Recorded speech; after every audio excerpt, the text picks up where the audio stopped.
Hey everybody, Andrew Jordan here, just making a quick video in response to my friend Jacob Berman and his channel History Valley. He recently had Bruce Chilton on, who's a well-respected and amazing scholar in my opinion. I wanted to offer a quick reaction feedback to some things that Bruce was saying to help him strengthen his argument vis-a-vis understanding the Q document within the context of first century Judaism.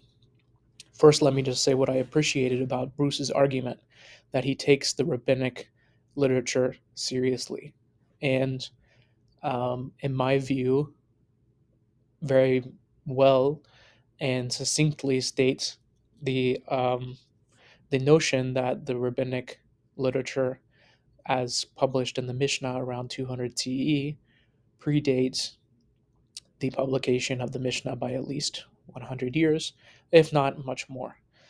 We know this from textual evidence, which is unfortunately the only evidence that we have.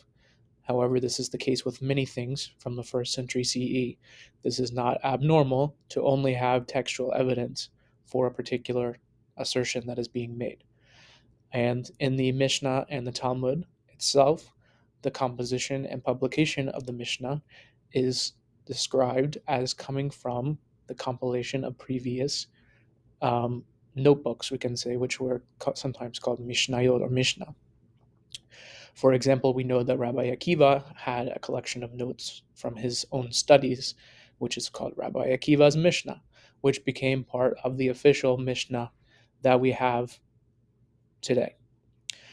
So I appreciated this about Bruce's argument and his willingness to state those facts. I enjoyed his understanding of the Q document as a collection, or Mishnah, as you might say, of Jesus the teacher. Um, I'm not 100% convinced by everything that he said, particularly some of the conservative bent towards assigning certain gospels to certain apostles, such as Peter, for example. However, I overall appreciated the strength of his argument and the points that he made. I wanted to focus really quickly on the Gospel of Q, or the Q Gospel, the double sayings tradition between Matthew and Luke, which many scholars assume to be some sort of document in itself. Although this is a hypothetical document, it does make quite a deal of sense in explaining the texts as we have them today. That doesn't necessarily mean that it's true, that it existed as a document, but it's the best working hypothesis that we have. I wanted to focus on his assertion that the Q gospel could be regarded as some sort of Mishnah. I appreciate the attempt to classify a gospel within the broader category of Jewish literature. However, I'm going to show that I don't think Mishnah is the best category for what the Q gospel was. But I'm going to offer a suggestion that could refine the argument a bit further and place it more accurately in a category that makes more sense. Within the Q document, there's very little that could be considered truly halachic or legal. The only points where I think you could make such an argument would be in Jesus' instruction to the itinerants, which is found in the Lucan version of Q in chapter 10, where it says, "The harvest is plentiful, but the workers are few."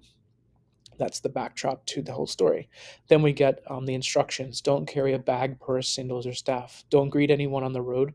Wherever you enter a house, first say peace to this house. If a peaceful person is there, let your blessing rest on them. But if not, take back your blessing. Stay in the same house, eating and drinking whatever they give you, because the worker is worthy of the wages. And it goes on and on in this manner. However, I think the main problem here is to assume that this is meant to be a universal um, declaration for all Jews at all times, which is what the halacha is. This seems to be a specialized instruction to Jesus' followers only, however, being a form of instruction itself. I will grant that. The other thing that could be considered, the other portion that could be considered halachic or legal, is the instruction of using the formulaic Lord's Prayer when praying. Of course, the word pray means tefillah or amidah, the specific list of blessings that are recited by Jews 3 times a day.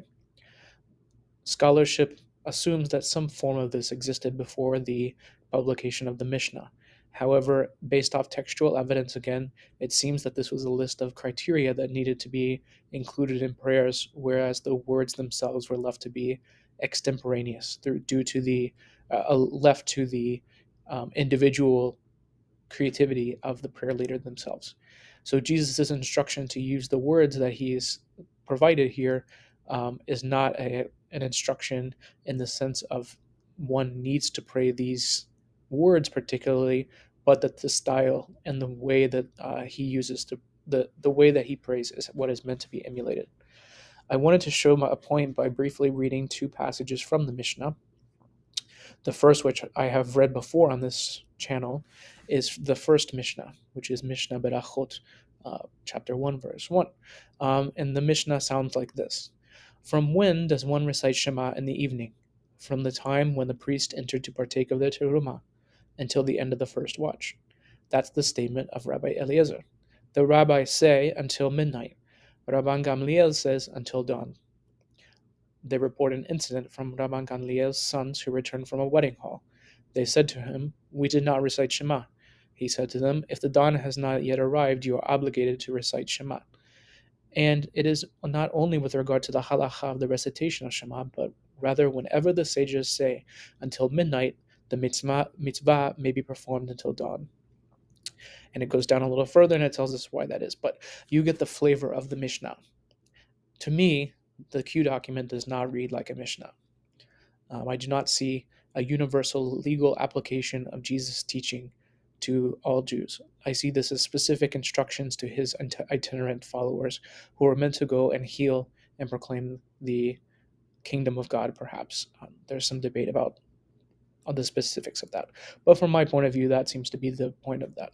However, let me read to you the first chapter of Pirkei Avot, which could be translated as sayings of the fathers. When the Gospels talk about the tradition of the fathers, this is what they're talking about. The Mishnah and perhaps even particularly this document. Now listen to this document and how it sounds. Moses received the Torah at Sinai and transmitted it to Joshua. Joshua to the elders, and the elders to the prophets, and the prophets to the men of the great assembly. They said 3 things: be patient in the administration of justice, raise many disciples, and make a fence around the Torah. I believe this becomes even more obvious in the second Mishnah here. Shimon the righteous was one of the last of the men of the great assembly. He used to say, "The world stands upon 3 things: the Torah, the temple service, and the practice of the acts of piety." If you listen to the ring of Pirkei Avot, you can see that this is what the Q document was: a collection of ethical sayings attributed to Jesus. And if you read through Pirkei Avot, you will find many sayings that sound like the sayings of Jesus, probably because they're drawing from the same well of information, which is a common sayings tradition of ethical maxims that were preached by traveling itinerant preachers of the time. So in summary, I'd like to say that the Q document was a Jewish document, and it was a type of Mishnah, but not a legal Mishnah. It was a collection of Agadic or non-legal Mishnaic statements, which we might call Agada, which we should call Agada. This is not quite Midrash, which is a little different.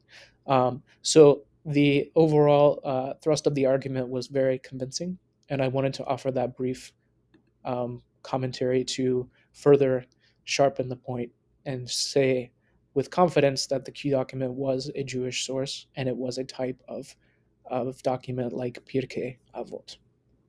Hope everyone has a great holiday weekend, whichever holiday you are celebrating.